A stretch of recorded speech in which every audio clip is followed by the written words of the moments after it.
AFC Asian cup മത്സരത്തിനായി കൊച്ചിയിലെത്തിയ Indian football ടീമിനെ കലൂർ സ്റ്റേഡിയത്തിൽ പ്രവേശിപ്പിക്കാത്ത നടപടിയിൽ KFA കുറ്റപ്പെടുത്തി GCDA. മത്സരവുമായി ബന്ധപ്പെട്ട കരാറില്ലെന്നും KFAയുടേത് കൃത്യവിലോപമാണെന്നുമാണ് ആരോപണം. സാങ്കേതിക പ്രശ്നങ്ങൾ ഉടൻ പരിഹരിക്കുമെന്ന് KFA അറിയിച്ചു. ഈ മാസം 31-ന് കലൂർ ജവഹർലാൽ നെഹ്റു സ്റ്റേഡിയത്തിലാണ് ഇന്ത്യ ഹോങ്കോങ് മത്സരം. ടീമിന്റെ പരിശീലനത്തിനും ഇന്ത്യൻ ഹെഡ് കോച്ച് ഖാലിദ് ജമീലിന്റെ വാർത്താ സമ്മേളനത്തിനും GCDA അനുമതി നൽകാത്തതാണ് വിവാദമായത്.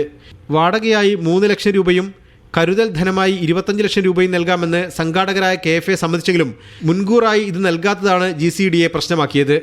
വൈകാതെ കരാർ ഒപ്പിടുമെന്നും വിവാദങ്ങൾക്കിട നൽകാതെ സാങ്കേതിക പ്രശ്നങ്ങൾ പരിഹരിക്കുമെന്നും KFA വിശദീകരിച്ചു. മുമ്പ് ISL ആദ്യ ഹോം മത്സര സമയത്ത് കേരള ബ്ലാസ്റ്റേഴ്സ് ടീമിനെതിരെ സമാന രീതിയിൽ GCDA പ്രതികരിച്ചിരുന്നു. മീഡിയ 1 കൊച്ചി.